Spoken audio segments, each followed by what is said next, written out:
नमस्कार दोस्तों, स्वागत है आपका साक्षी की आवाज़ चैनल में। तो दोस्तों, आज की कहानी है जब घर पर ताला देखकर बेटा यह सोचकर वापस जाने लगा कि उसकी पत्नी पिता को डॉक्टर के पास ले गई है कि तभी घर के अंदर से आती हुई आवाज़ें सुनकर वह रुक गया। लेकिन जब खिड़की से अंदर झांक कर देखा तो उसके हाथ पैर कांपने लगे और घबराते हुए उसके मुंह से चीख निकल गई। अंदर ऐसा क्या था आखिर जिसे देखकर वह चीख पड़ा। नमन अपने माँ बाप का एक लौता बेटा था। नमन के पिताजी रामचरण जी किसी समय पर अच्छा खासा पैसा कमाया करते थे, लेकिन बीते कुछ समय से, जब से उनका एक्सीडेंट हुआ, तब से उनकी मानसिक स्थिति पहले जैसी नहीं रही और इसीलिए अब ना ही तो वह अपना काम संभाल पाते थे और ना ही कुछ और कर पाते थे, और इसीलिए अपने पिता के सारे काम को संभालने की जिम्मेदारी नमन के कंधों पर आन पड़ी और उसने यह जिम्मेदारी बखूबी निभाई भी। दरअसल रामचरण जी और उनकी पत्नी निर्मला जी दोनों ही अपने दोनों बच्चों के साथ एक खुश और संपूर्ण परिवार की तरह रहते थे। निर्मला जी और रामचरण जी के दो बच्चे थे, एक बेटा और एक बेटी। बेटी बड़ी थी और उसकी पढ़ाई भी पूरी हो चुकी थी, तो 2 साल पहले ही उन्होंने अपनी बेटी की शादी की थी और बेटी की शादी करने के बाद वे अब अपने बेटे की शादी के लिए लड़की देख रहे थे। लेकिन अभी तक नमन ने कुछ भी डिसाइड नहीं किया था कि उसे क्या करना है, अपने पिता का काम संभालना है या फिर अपना खुद का कोई बिजनेस सेटअप करना है या कोई नौकरी करनी है। इसीलिए उसके माता पिता थोड़ा पीछे हट रहे थे और उन्होंने अपने बेटे को 1 साल का समय भी दिया था कि वह जल्द से जल्द निश्चित कर ले कि उसे क्या करना है क्या नहीं, क्योंकि उसके बाद उन्हें इसकी भी शादी करनी थी। और अब एक दिन जब वह और उनकी पत्नी अपनी बेटी के यहाँ उसका त्योहार लेकर जा रहे थे, तब अचानक ही उनका एक्सीडेंट हो गया। बहुत तगड़ा एक्सीडेंट हुआ और उस एक्सीडेंट में निर्मला जी चल बसी, पर रामचरण जी के सिर पर बहुत गहरी चोट आई, जिसके कारण अभी तक यह पहले की तरह नॉर्मल नहीं हो पाए थे। रामचरण जी के सिर में पहले ही चोट लगी थी, ऊपर से उनकी पत्नी निर्मला जी एक्सीडेंट में चल बसी, तो यह सुनकर उनके दिमाग पर और भी गहरा असर हुआ और वह पहले की तरह बिजनेस माइंड के इंसान नहीं रहे थे। अब वह अपने ऑफिस जाना छोड़ चुके थे और घर पर ही आराम करते थे। इधर उनका बेटा नमन, जब उसके पिता की हालत ऐसी हो गई तो उसके पास और कोई रास्ता न रहा और आखिरकार अब उसने अपने पिता का ही बिजनेस संभालने का फैसला लिया और अब उसने अपने पिता का काम संभालना शुरू कर दिया। इधर नमन की बुआ और अन्य रिश्तेदारों ने मिलकर यह फैसला लिया कि अब उन्हें नमन की शादी करवानी होगी, क्योंकि घर पर घर की देखभाल करने के लिए और घर को संभालने के लिए एक औरत का होना बहुत ज़रूरी है और इसीलिए उन्होंने यह फैसला लिया। अब वे नमन की शादी करवा देंगे और उन्होंने अपने बेटे नमन के लिए एक लड़की देखी, जो कि देखने में तो सुंदर थी ही, साथ ही में पढ़ी लिखी भी थी। लड़की के घर वालों को पहले ही नमन की फैमिली के सारे हालात बता दिए गए थे और सब कुछ जानते हुए भी लड़की के घर वालों ने लड़की की शादी के लिए हाँ कर दी। उनका कहना था कि हमें अपनी बेटी के लिए एक अच्छा जीवन साथी चाहिए। पैसे रुपये का क्या है, धन दौलत तो आती जाती रहती है, और फिर दामाद की फाइनेंशियल कंडीशन इतनी बेकार भी नहीं थी। फाइनेंशियली वह इंडिपेंडेंट था, केवल उसके पिता की देखरेख के लिए उसे कोई चाहिए था।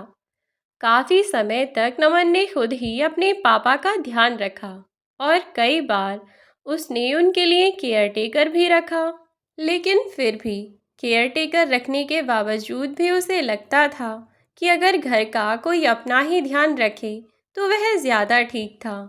और फिर अब तो रामचरण जी की तबीयत में थोड़ा बहुत सुधार देखने को मिल रहा था।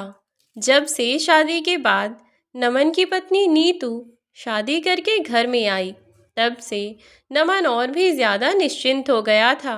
हालांकि अपने रोज़मर्रा के काम रामचरण जी खुद ही कर लिया करते थे। नीतू को उनके खाने पीने और उनकी दवाइयों का ख्याल रखना था, क्योंकि रामचरण जी कई बार बैठे बैठे कुछ चीज़ें सोचने लग जाते और ऐसे ही बहुत समय तक बैठे रहते थे और अपनी पुरानी यादों में खो जाया करते। यूं ही बैठे बैठे उन्हें सुबह से दोपहर हो जाती और दोपहर से शाम। इसीलिए उनका ध्यान रखने के लिए कोई एक सदस्य तो चाहिए ही था, जो कम से कम उन्हें उनके खाने के समय खाना लाकर दे दे और दवाइयों के समय दवाइयों का ध्यान दिला दे। वह अक्सर ही अपने ज़रूरी कामों को भूल जाया करते थे, तो इसीलिए नमन ने इतनी जल्दी शादी करने का फैसला लिया था, जबकि उसका मन बिल्कुल भी नहीं था कि वह अभी शादी करे। लेकिन फिर जब अपने कंधों पर सारी जिम्मेदारियां उठा ही ली थीं, तो अब वह पीछे नहीं हट सकता था। और फिर ऐसे में उसके अलावा उसके पिता के बारे में सोचने वाला और था ही कौन।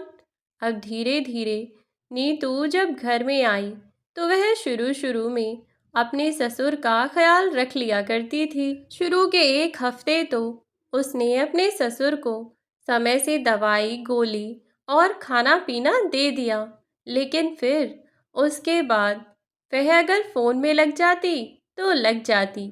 वह खुद ही उनकी दवाई गोली का ध्यान नहीं रख पा रही थी, और क्योंकि अभी तक रामचरण जी की खुद की स्थिति इतनी बेहतर नहीं हुई थी कि वह खुद अपना ध्यान रख सकें, तो इसीलिए समय से दवाई गोलियां ना मिलने के कारण 2 ही महीने में उनकी तबीयत, जिसमें कई महीनों की मेहनत के बाद सुधार आने लगा था, वह फिर से बिगड़ने लगी।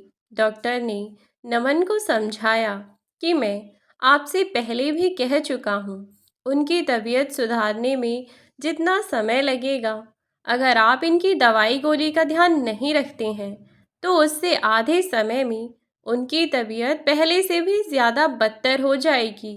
और उनकी हालत देखकर ऐसा लगता है जैसे ना ही तो यह समय से दवाइयाँ खाते हैं और ना ही इनका खाने पीने का ध्यान रखा जा रहा है। माना कि आप अपने काम में व्यस्त हैं, लेकिन थोड़ा समय निकालिए और अपने पिता के बारे में भी सोचिए। यदि आप इन्हें ठीक करना चाहते हैं, तो आपको इनका ध्यान रखना ही पड़ेगा। जब डॉक्टर ने नमन से यह बात कही, तो नमन ने घर आकर अपनी पत्नी नीतू से पूछा कि नीतू, तुम पापा को समय से दवाइयाँ नहीं देती हो क्या? तो नीतू नमन से बोली कि नहीं, मैं तो पापा जी का पूरा ध्यान रखती हूँ। कभी कभार काम में दिमाग से निकल जाता है, तो इतना ध्यान तो पापा जी भी रख सकते हैं ना। कम से कम अपनी दवाई गोली तो समय से खा ही सकते हैं। और फिर इन्हें करना ही क्या है, कोई काम तो करते नहीं है। इंसान अपने खाने पीने का तो ध्यान रख ही सकता है, लेकिन यहाँ तो वह भी मैं ही करती हूँ। ऐसे में अगर काम के चलते कभी कभार दवाई भूल जाऊं, तो क्या यह मुझे याद नहीं दिला सकते? तो इस बात पर नमन थोड़ा नाराज होता हुआ बोला, यह तुम कैसी बातें कर रही हो नीतू? क्या तुम्हें नहीं पता कि पापा की मानसिक स्थिति कैसी है? मैंने तो शादी के पहले ही तुम्हें बताया था ना सब कुछ, कि माँ के जाने के बाद पापा की मानसिक स्थिति कितनी बेकार हो गई है। ऐसे में मुझे और तुम्हें मिलकर ही उनका ध्यान रखना होगा। और मैंने तुम्हें सब कुछ बताया था कि तुम्हें पापा के खाने पीने और दवाई गोली का ध्यान रखना है। पापा कई बार बैठे के बैठे रह जाते हैं और उन्हें ध्यान ही नहीं रहता। तुम्हें पता है, कई बार यहाँ पूरी पूरी रात बस छत को वह यूं ही देखते रहते हैं, सोते भी नहीं हैं। अगर इन्हें अपनी सेहत का इतना ही ध्यान रहे, तो मैं तुमसे कहता ही क्यों इनका ध्यान रखने के लिए। मैंने तुमसे पहले भी कहा है कि तुम अगर घर के काम छोड़ दो तो कोई बात नहीं, लेकिन पापा की दवाई गोली और खाना पीना उन्हें बिल्कुल समय से दे दिया करो। इस बार तो नीतू ने गर्दन हिला दी और कहा कि ठीक है, मैं आगे से ध्यान रखूंगी। कुछ दिनों बाद भी सब कुछ ऐसे ही चलता रहा।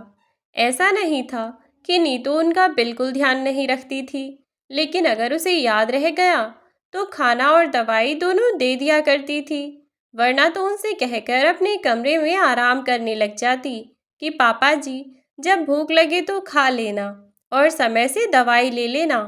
लेकिन अब तक तो आप सभी समझ चुके होंगे कि रामचरण जी की मानसिक स्थिति कैसी हो गई थी। इसके कारण उनकी तबीयत फिर से धीरे धीरे बिगड़ती ही रही और फिर से जब नमन ने अपने पिता को कमज़ोर होते देखा तो नमन ने नीतू से कहा कि नीतू, पापा दिन पर दिन बहुत कमज़ोर होते जा रहे हैं। तुम एक काम करना, तुम पापा के खाने पीने का थोड़ा अच्छे से ध्यान रखो, और अगर तुम्हें लगता है कि किसी चीज़ की कमी है तो बताओ, मैं ला देता हूँ। तब नीतू नमन से बोली कि इसमें पूछने की क्या बात है, अब इंसान सूखी रोटियां खाएगा तो कमज़ोर तो होगा ही। बस रोटी सब्जी से काम नहीं चलता, बीमारी के समय पर इंसान का खास ख्याल रखना पड़ता है। और ऐसे में तुम्हें पापा जी के लिए हर समय हमारे फ्रिज में कुछ ना कुछ भरे रहना चाहिए, और फिर खाने पीने के लिए उनके लिए फ्रूट्स, ड्राई फ्रूट और भी चीज़ें चाहिए होंगी, जिससे इन्हें विटामिन और प्रोटीन की कमी ना हो। तो नमन ने कहा कि ठीक है, तो तुम मुझे बता देना कि क्या क्या लेकर आना है। शाम को आते वक्त मैं लेता आऊँगा। शाम को जब नमन आया तो वह बहुत लेट आया। शाम से रात हो चुकी थी और लगभग रात के 11:30 बजे नमन घर में घुसा। तब नीतू उससे नाराज़ होती हुई बोली कि एक तो इतना लेट आए हो, ऊपर से फिर भी कुछ लेकर नहीं आए। फिर कहोगे कि पापा कमज़ोर हो रहे हैं, इसमें भी मेरी गलती है क्या? तुम्हें ही अपने पापा की बिल्कुल फिक्र नहीं है और कहते मुझे हो कि मैं उनका ख्याल नहीं रखती। तब नमन नीतू को समझाते हुए बोला कि नीतू, तुम तो जानती हो ना कि अभी पापा के एक्सीडेंट के समय इलाज में इतने पैसे खर्च हो गए, और फिर ऊपर से उसके तुरंत बाद हमारी शादी का खर्चा, सारी चीज़ों में खर्चा तो हुआ ही है। और ऊपर से कुछ टाइम पहले जब हमने कार ली थी तो उसकी ईएमआई वगैरह भी चल रही है, इसीलिए मुझे थोड़ा तो ध्यान देना होगा। और फिर जब पापा करते थे तब की बात अलग थी, उन्हें अच्छा खासा एक्सपीरियंस था और वह अच्छे से अपना काम संभाल रहे थे। अभी मुझे समय ही कितना हुआ है, धीरे धीरे चीज़ों को सीख रहा हूँ। जब से पापा ने ऑफिस संभालना बंद किया है, ऐसा लग रहा है जैसे पता नहीं मैं ऑफिस संभाल भी पाऊंगा या नहीं। बहुत मुश्किल हो रही है, क्योंकि मैं तो कुछ और ही करना चाहता था, वह तो मजबूरी में मुझे ऑफिस संभालना पड़ रहा है। और फिर शुरुआत में जब मुझे इतनी प्रॉब्लम्स फेस करनी पड़ रही हैं, तो कहीं ना कहीं अपना लॉस कवर करने के लिए मुझे एक्स्ट्रा मेहनत तो करनी पड़ेगी ना। अब एक्स्ट्रा टाइम दिए बिना मैं कुछ कैसे सीख सकता हूँ? और फिर जब मैं मार्केट से आ रहा था तो मैंने देखा भी, लेकिन मुझे कहीं पर भी कोई दुकान खुली नहीं मिली। तुम एक काम करो, मैं तुम्हें पैसे दे दूंगा, तो कल बाजार से तुम खुद ही जो मन करे वह ले आना। मुझे बता देना कि तुम्हें कितने पैसे चाहिए होंगे। तो नीतू ने कहा कि ठीक है, कल सुबह मुझे 5,000 रुपये देकर चले जाना, मैं देख लूँगी कि क्या कैसे करना है।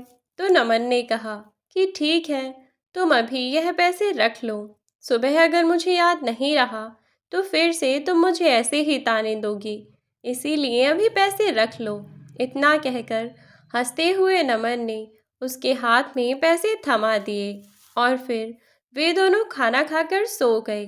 अगली सुबह फिर से रोज की तरह ही नमन अपने ऑफिस चला गया। नमन के ऑफिस जाने के बाद नीतू बहुत खुश हो गई, क्योंकि इस बार तो उसे अपने खर्चे से अलग 5,000 रुपये और फालतू मिल गए थे। तो उसने सोचा कि क्यों ना इन पैसों से थोड़ी सी शॉपिंग कर ली जाए। और वह अपने कमरे में जाकर बैठ गई और फ़ोन पर ही नई नई चीज़ें ऑर्डर करती रही। अगले दिन नमन ने पूछा तो वह बोली कि तुम तो मेरे ऊपर अपना काम टालकर फ्री हो गए, लेकिन मैं अपना काम किसके ऊपर डाल दूँ? मुझे तो अपने घर के काम करने ही पड़ते हैं ना। अब इतना सारा काम है, मुझे टाइम नहीं लग पाया और दोपहर में बहुत थकान हो रही थी। लेकिन फिर भी मैंने सोचा कि चलो पापा जी के हाथ पैरों में तेल मल देती हूँ और उनके सर में भी तेल लगा देती हूँ। तो दोपहर में मेरा समय ऐसे ही बीत गया और फिर कपड़ों पर प्रेस वगैरह करके रखा। यूं ही शाम हो गई, पूरा दिन यूं ही निकल जाता है और ऐसे में मैं कहाँ लेकर आ पाती कुछ भी सामान। पर तुम परेशान मत हो, मैं कल ले आऊँगी सब। अब नीतू ने बात टाल दी और अगले दिन फिर से खाना पीना बनाकर फ्री होकर आज वह बाजार के लिए निकल गई। बाजार में जाकर उसकी नज़र एक साड़ी पर पड़ी जो कि बहुत ही खूबसूरत थी। जब वह उस दुकान के अंदर गई तो उसे पता चला कि वह साड़ी 3,000 रुपये की है। अब वह क्या करती? मन में आया कि अगले महीने जब नमन उसे उसके खर्चे के पैसे देगा तब वह साड़ी और बाकी सारी चीज़ें ले लेगी। लेकिन फिर अगले ही पल सोचने लगी कि बुढ़ापे में शरीर बनाकर कौन सा जंग लड़ने जाएंगे ससुर जी। अरे, अब तो हमारे पहनने ओढ़ने और खाने पीने के दिन हैं। और जहाँ तक बात रही उनकी, तो 1 किलो सेब ले जाऊंगी, मन होगा तो खा लेंगे, वैसे भी दे दूंगी तो खा लेंगे, वरना वह कौन सा पूछने वाले हैं मुझे। अब उसने अपने लिए वह साड़ी खरीद ली और लगभग 1,500 रुपये की शॉपिंग वह एक दिन पहले ही कर चुकी थी। बचे हुए पैसों में उसने बस 1 किलो सेब अपने ससुर के लिए ले लिए और कुछ ड्राई फ्रूट्स भी अपने लिए अपनी पसंद के कुछ फल लेकर आ गई। जब नमन ने पूछा तो वह बोली कि हाँ, मैंने पापा जी के लिए फ्रूट्स वगैरह सब लाकर फ्रिज में रख दिए हैं और ड्राई फ्रूट्स उनके कमरे में ही रख दिए हैं। तुम परेशान मत हो, मैं उनका पूरा ध्यान रखूंगी। अब नमन भी थोड़ा गौर कर रहा था। अगले दिन उसने देखा कि नाश्ते में उसकी पत्नी ने उसके सामने ही उसके पापा को सेब काट कर दिए और साथ में दूध भी दिया जिसमें कुछ ड्राई फ्रूट्स डालकर लेकर आई थी। जानबूझकर नीतू ने ऐसे दिखाया था जैसे वह अपने ससुर के खाने के लिए कितना सारा सामान लेकर आई है और वह उनका ऐसे ही ध्यान रखती है, लेकिन वास्तव में वह सिर्फ दिखावे के लिए था। अब नमन ने जब यह देखा तो वह भी निश्चिंत हो गया कि चलो, नीतू ने पापा को अच्छे से संभाल लिया है और पापा का अच्छे से ध्यान भी रख रही है, तो अब थोड़े बहुत दिनों में पापा की सेहत भी पहले से सुधर जाएगी। इधर नीतू ने अपने पति को समझाया कि नमन, आप घर की चिंता बिल्कुल मत कीजिए। आप घर की चिंताओं से बिल्कुल टेंशन फ्री रहिए। आप सिर्फ अपने बिजनेस पर फोकस कीजिए और फिर हमें यहीं नहीं रुकना। पापा जी ने जिस मुकाम तक इस बिजनेस को पहुंचाया था, तुम्हें उससे भी आगे इसकी ऊंचाइयों को ले जाना है। हम इतनी ऊंचाई से वापस नीचे नहीं गिर सकते और अभी जो हमारे हालात हैं उन्हें हमें बदलना ही होगा। आप सब कुछ छोड़कर सिर्फ बिजनेस पर ध्यान दीजिए। पापा जी का ख्याल रखने के लिए मैं हूँ ना, और घर का ख्याल रखने के लिए भी। यह सुनकर नमन को बहुत संतुष्टि हुई और वह नीतू का हाथ पकड़ते हुए बोला, thank you so much Neetu, सचमुच तुमने यह कहकर मेरी आधी परेशानी ख़त्म कर दी। मैं तो सोच रहा था कि सब कुछ मैं अकेले कैसे संभालूंगा और इसी वजह से सच कहूँ तो मैं पूरी तरह से बिजनेस पर ध्यान नहीं दे पा रहा था। हर वक्त पापा की चिंता दिमाग में चलती रहती थी, लेकिन अब तुम्हारे इतना कहने से ही मानो मेरी आधी चिंता मुक्त हो गई है। तब नीतू ने मुस्कुराते हुए कहा कि आप बिल्कुल परेशान मत होइए। पापा जी को डॉक्टर के पास दिखाने के लिए भी मैं ही ले जाया करूँगी। आपको उसके लिए भी ऑफिस से छुट्टियाँ करने की कोई ज़रूरत नहीं है। इनके जो भी चेकअप वगैरह होते हैं सब कुछ मैं खुद ही देख लिया करूँगी। आप सिर्फ अपने बिजनेस पर फोकस कीजिए, ताकि फिर से पापा जी का नाम इस शहर में इतना ही ऊंचा हो जाए जितना पहले कभी हुआ करता था। नीतू की यह बात सुनकर मुस्कुराते हुए नमन ने हाँ में गर्दन हिला दी और वह ऑफिस चला गया।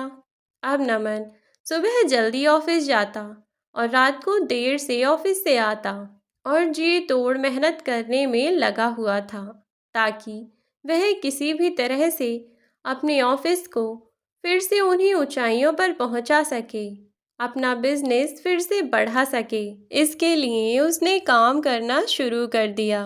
इधर नमन अपनी पत्नी नीतू से कहता भी कि अगर तुम्हें अकेले घर का काम संभालने में कोई प्रॉब्लम होती है तो मैं पापा के लिए केयरटेकर रख सकता हूँ। लेकिन नीतू उसे मना कर देती। उसे ऐसा लगता था कि यदि उसके होते हुए घर में केयरटेकर आएगा तो इससे उसकी छवि खराब हो जाएगी।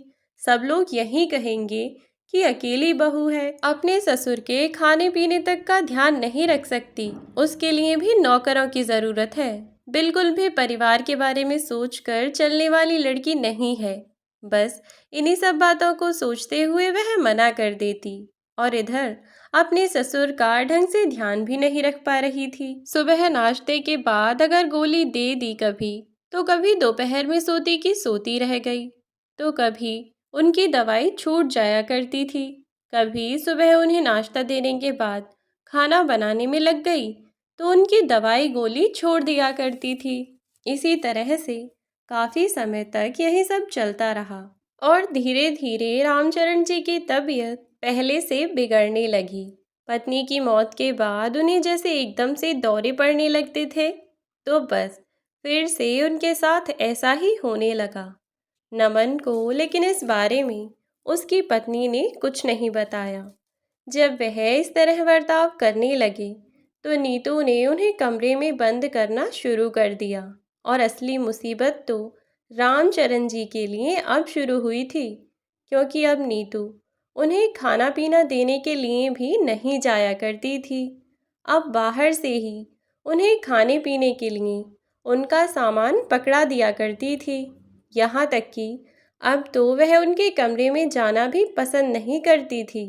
कहीं न कहीं वह अब डरने लगी थी, लेकिन इस बारे में उसने नमन से कुछ नहीं कहा। यहाँ तक कि अब नमन के ऑफिस में बिजी होने के साथ ही वह अपनी लाइफ में और ज़्यादा बिजी हो गई और अपनी पुरानी रिश्तेदारियों को निभाने लगी, जैसे कि अपनी पुरानी दोस्तों से मिलना जुलना, उनके साथ घूमना फिरना, पार्टीज़ करना। अक्सर ही यह सब चीज़ें किया करती थी और पार्टी जाने का समय उसे कहीं और से नहीं मिलता था, बल्कि अपने ससुर जी के डॉक्टर को दिखाने वाले पैसों से ही वह पार्टी एंजॉय किया करती थी। और अक्सर ही अपने पति के द्वारा दिए हुए उन पैसों को, जिन्हें वह अपने पिता के खर्च के लिए दिया करता था, उन पैसों को भी वह अपने शौक मौज में ही उड़ा दिया करती थी। और इधर नमन इन सब से अनजान अपने काम पर फोकस कर रहा था, क्योंकि उसे अपने पिता का नाम फिर से उन्हीं ऊंचाइयों तक पहुंचाना था, जिन ऊंचाइयों तक पहले कभी उनका नाम हुआ करता था। और इसीलिए नमन ने दिन रात मेहनत की। लेकिन एक दिन जब नमन शहर से बाहर एक मीटिंग में गया हुआ था, तब भी उस दिन वह नीतू को समझा कर गया था कि आज पापा को डॉक्टर के पास दिखाने के लिए लेकर चली जाना। और अब तो पापा की तबीयत भी सुधर रही होगी। अगर पॉसिबल हुआ तो मैं ही कुछ दिनों में जाकर डॉक्टर से बात करूँगा। बस टाइम नहीं मिल रहा है, इसीलिए अभी तुम ही संभाल लो। और नीतू ने भी बड़े प्यार से कह दिया कि हाँ, तुम निश्चिंत होकर जाओ, मैं सब संभाल लूँगी। इधर नीतू खाना बनाकर अपने ससुर के कमरे में खाने की प्लेट सरका कर अपने दोस्तों के साथ घूमने के लिए चली गई। लेकिन नीतू इन सब बातों से अनजान थी कि नमन ने जिन क्लाइंट्स को मीटिंग के लिए बुलाया था, या जिन क्लाइंट्स से मिलने के लिए वह शहर से दूर जा रहा था, वह क्लाइंट्स नमन का ऑफिस देखने के पर्पस से, उसकी कंपनी को देखने के इरादे से खुद ही उसके शहर में आ रहे थे। और जैसे ही नमन घर से निकल चुका था और अभी तक वह ऑफिस तक ही पहुंचा था कि तभी उन लोगों ने इस बारे में उसे खबर कर दी। तो नमन अपने ऑफिस पर ही रुक गया। अब क्योंकि उन क्लाइंट्स को आने में अभी कुछ घंटे बाकी थे, तो नमन ने सोचा कि इस ऑफिशियल मीटिंग के लिए जब उसने आज सुबह से अपना पूरा समय निकाल ही लिया है, तो क्यों ना घंटे 2 घंटे का समय वह अपने पिता के साथ बिता ले, जिससे उन्हें भी बहुत खुशी होगी। क्योंकि अभी तो पिछले 2 महीने से वह अपने पापा से ना ही तो मिल पाया था और ना ही उनसे बातचीत कर पाता था। और इसीलिए उसने सोचा कि आज वह खुद अपने पापा को डॉक्टर के पास दिखाने के लिए लेकर जाएगा। इधर नमन अपने ऑफिस से घर के लिए निकल गया और जैसे ही नमन घर पहुंचा तो अपने घर पर ताला लगा हुआ देखा। जब उसने घर पर ताला लगा देखा तो वह सोचने लगा कि शायद नीतू पापा को लेकर अस्पताल के लिए निकल चुकी है और वह इसी इरादे से फिर से घर से बाहर हॉस्पिटल की तरफ जाने के लिए निकलने लगा कि तभी उसे घर के अंदर से कुछ आवाज़ आती हुई सुनाई दी। जब उसने घर के अंदर से आवाज़ सुनी तो वह थोड़ा गौर से सुनने लगा कि कहीं उसे कोई गलतफहमी तो नहीं हो रही। क्या सचमुच यह आवाज़ें उसके घर के अंदर से ही आ रही हैं, या फिर यह सिर्फ उसका भ्रम है। बस यही जानने के लिए जब वह गौर से आवाज़ों को सुनने लगा तो उसने पाया कि यह आवाज़ें तो किसी सामान के खिसकने की हैं और यह आवाज़ें उसके घर के अंदर से ही आ रही हैं। पर वह सोचने लगा कि घर के अंदर तो कोई नहीं है, फिर अंदर से आवाज़ आने का क्या मतलब है। और फिर उसके दिमाग में आया कि कहीं उसके घर में कोई चोर तो नहीं घुस गए। और बस यही सोचकर वह घर के आसपास देखने लगा और छुपते छुपाते वह खिड़कियों से अंदर झांकने की कोशिश करने लगा। उसने पूरे हॉल में झांका लेकिन उसे कोई भी दिखाई नहीं दिया। लेकिन जब वह घर के चारों ओर घूमते घूमते अपने पिता के कमरे की ओर पहुंचा तो उसने पाया कि उसके पिता के कमरे के अंदर से ही वह आवाज़ें आ रही हैं। यह देखकर वह और ज़्यादा परेशान हो गया, क्योंकि उसे पता था कि उसके पिता तो अपनी रक्षा कर पाने में भी सक्षम नहीं हैं। ऐसे में यदि उनके पास कोई और है तो वह खुद को कैसे ही बचा पाएंगे। यह सोचकर नमन परेशान हो गया और उसने नीचे पत्थर लगाकर उन पत्थरों पर चढ़कर अंदर झांकने की कोशिश की। पर अंदर जो उसने देखा वह देखकर उसकी आंखें फटी की फटी रह गईं, मानो उसके पैरों तले ज़मीन निकल गई और सर पर आसमान टूट पड़ा। उसने जो अंदर देखा उसकी उसने कभी कल्पना भी नहीं की थी। अंदर उसके पिता जंजीरों से बंधे हुए खाने की थाल को उठाने के लिए बार बार दरवाजे की ओर खिसक रहे थे और उनके बहुत ज़ोर लगाने के बाद कभी कभार उनका बेड थोड़ा बहुत खिसक जा रहा था, जिसके कारण वह आवाज़ हो रही थी। और उनकी जंजीर उनके बार बार हिलने के कारण वह जंजीर आवाज़ कर रही थी। अंदर अपने पिता के कमरे का हाल देखकर उसे अपनी आंखों पर यकीन ही नहीं हो रहा था। वह सोचने लगा कि उसकी पत्नी जो उसके पिता का इतना ध्यान रखती थी, अचानक से अपने पिता को इस हाल में वह कभी देखेगा, उसने कभी सोचा भी नहीं था। लेकिन आज जो भी कुछ उसकी आंखों के सामने हो रहा था वह सच था और इस सच को अपनी आंखों के सामने देखते हुए वह नकार नहीं सकता था। और इसीलिए उसने बिना देरी करते हुए अपनी पत्नी को फ़ोन लगाया और पूछा कि वह कहाँ है। तो फ़ोन पर उसकी पत्नी ने कहा कि और कहाँ होंगी, घर पर ही हूँ, आप बताइए। तो वह कहने लगा कि मुझे पापा से कुछ बात करनी है, पापा तुम्हारे पास हूँ तो ज़रा उनसे मेरी बात करवा दो। तो वह नीतू फ़ोन पर ऐसे रिएक्ट करने लगी जैसे वह अभी अपने ससुर से बात करवा देगी। फिर नीतू ने कहा कि आप रुकिए, मैं अभी आपके उनसे बात कराती हूँ। और फिर कुछ सेकंड तक फ़ोन को म्यूट पर रखने के बाद नीतू बोली कि पापा जी तो अभी सो रहे हैं। दरअसल मैंने उन्हें खाना खिला दिया और दवाई भी खिला दी, तो उसके बाद वह आराम कर रहे हैं। आप एक काम कीजिएगा, आज शाम को जल्दी आ जाना अगर पॉसिबल हो तो, और आपकी मीटिंग जल्दी ख़त्म हो जाए तो। वैसे मुझे पता है कि आपको जल्दी टाइम नहीं मिलेगा। अगर आपके आने तक पापा जी जगे रहेंगे तो आप उनसे बात कर लेना, ठीक है? तो नमन ने भी अनजान बनते हुए कहा कि ठीक है, घर आकर ही बात होगी। अपने पिता को देखा तो नमन ने तुरंत ही फ़ोन करके अपने क्लाइंट्स को पूछा कि सर, आप यहाँ कितनी देर में पहुँचेंगे? तो वे क्लाइंट्स कहने लगे कि हम 2 से ढाई घंटे में आपके शहर में पहुँच जाएंगे। नमन ने भी बिल्कुल भी समय ना बर्बाद करते हुए बाहर पड़े हुए एक पत्थर की मदद से किचन का शीशा तोड़कर विंडो को खोलने की कोशिश की, और उसने पाया कि लोहे का जाल अंदर से खुला हुआ था और इसकी वजह से वह आसानी से किचन के अंदर घुस गया, और किचन के थ्रू वह घर के अंदर घुसकर अपने पापा को उसने कमरे से बाहर निकाला और उन्हें लेकर वह तुरंत ही अपने फैमिली डॉक्टर के पास पहुंचा।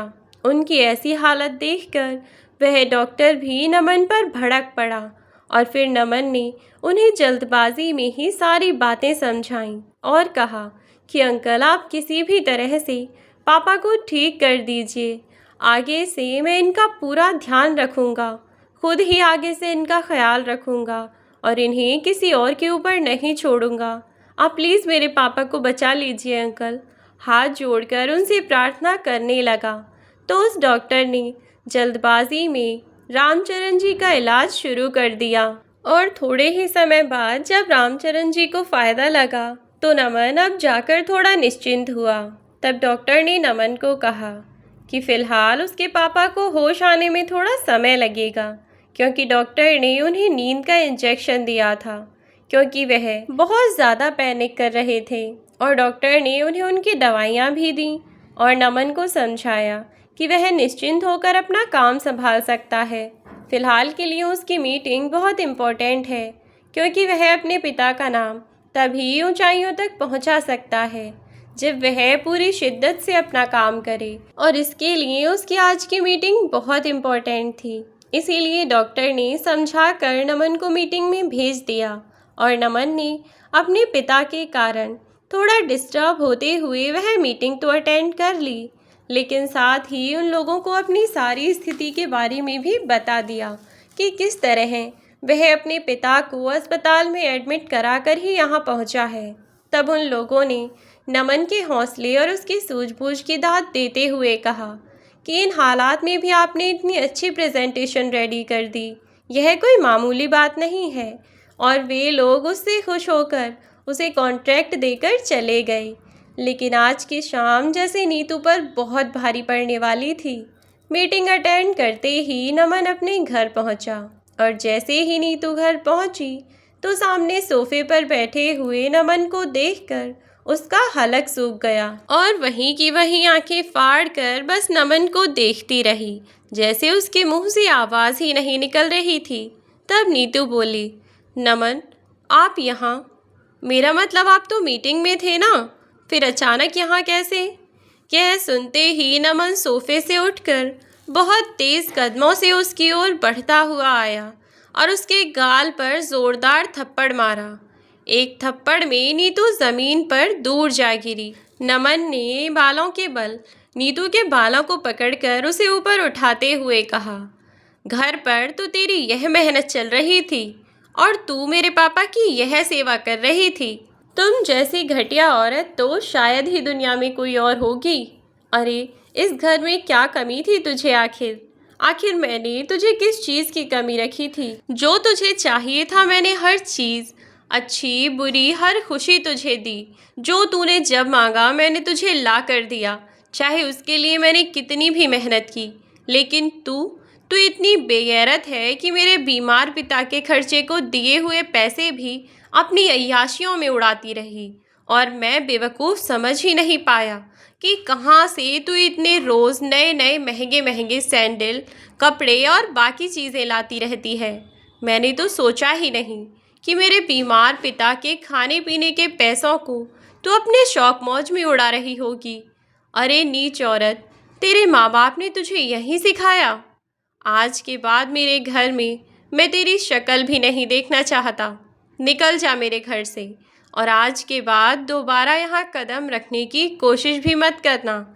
यह कहकर नमन ने अपनी पत्नी को घर से निकाल दिया और अपने पिता का ख्याल उसने खुद ही रखा। 1 महीने तक लगातार उसके पिता हॉस्पिटल में एडमिट रहे, और जब वह फिर से पहले की तरह थोड़े ठीक होने लगे तो नमन ने डिसाइड किया कि वह उन्हें अपने साथ हॉस्पिटल के बाद अपने साथ लेकर जाएगा और उनका ख्याल खुद रखेगा। यही सोचकर नमन ने अपने पिता को अपने साथ ऑफिस ले जाना शुरू कर दिया। अब जब उसके पिता अपने पुराने एम्प्लॉयज़ और अन्य जानकारों से मिलते जुलते तो उनका थोड़ा सा मन बहल जाता था। वह बात करने के इच्छुक नहीं होते, तब भी कोई ना कोई उनसे बात करने के लिए आता रहता, जिससे वह अपनी परेशानियों के बारे में सोचने की बजाय लोगों के साथ थोड़ा हंसने बोलने लगे। इधर 2 महीने से नीतू अपने घर में पड़ी थी, जहाँ एक एक दिन उसके लिए एक एक साल के बराबर था, क्योंकि नीतू के मायके में उसकी दो दो भाभियाँ भी थीं, और वह दोनों ही अपने ससुराल को छोड़कर घर पर आई हुई ननद को किसी न किसी बात पर ताने सुनाती ही रहतीं। यहाँ तक कि वे उसे खाना तक करके देने में कुसमुसाने लगीं, और अब तो उसके खाने पीने और उसके घर पर रहने पर भी वे लोग परेशान होने लगी थीं। और इस समय नीतू को एहसास हो रहा था कि उसने क्या खोया है। जहाँ अपने ससुराल में उसे केवल 3 लोगों के खाने पीने को बनाने की इतनी बड़ी जिम्मेदारी लगती थी, वहीं अब उसे अपने घर में रहने के लिए क्या कुछ नहीं करना पड़ता था। अपने दोनों भाई, दोनों भाभियों, उनके बच्चों, माँ बाप सबका खाना पीना बनाती, अपने भतीजे भतीजी के कपड़े धोती और उनके सारे काम करती। अब अपने ही घर में वह नौकरानी जैसा महसूस करने लगी थी, क्योंकि उसके माँ पापा भी बीच में कुछ नहीं बोलना चाहते थे, क्योंकि वे नहीं चाहते थे कि बुढ़ापे में मिलती हुई 2 वक्त की रोटियां भी बंद हो जाएं। अब किसी भी तरह से नीतू वापस अपने ससुराल जाना चाहती थी, लेकिन उसे वापसी का कोई रास्ता नहीं दिख रहा था। तो उसने अपने ससुर के साथ जो भी किया, उसके बाद उसका पति उसे माफ़ करने को तैयार ही नहीं था। लेकिन फिर भी नीतू ने अपने परिवार को बचाने के लिए एक आखिरी कोशिश की। वह एक दिन अपने ससुर के पास जाकर उनके पैरों में गिर गई और उनसे माफ़ी मांगती हुई उनसे बोली, पापा जी, मैंने आपके साथ गलत किया। मैं मानती हूँ मुझे ऐसा नहीं करना चाहिए था, पर मैं क्या करती। मैं पूरे दिन घर पर अकेली बैठी बैठी बोर हो जाती थी। आप ना तो किसी से बात करना चाहते थे, ना ही किसी की बातें सुनना चाहते थे। मैंने शुरू में कोशिश की थी आपसे बात करने की और आपका ध्यान भी रखा, लेकिन धीरे धीरे मैंने आपकी तरफ से अपना ध्यान हटा लिया और अपनी ही ज़िंदगी में व्यस्त हो गई। मैं भूल गई कि आप भी मेरे लिए पिता समान हैं। मुझसे बहुत बड़ा पाप हो गया है पापा जी, मुझे माफ़ कर दीजिए। मेरा आप लोगों के अलावा और कोई नहीं है।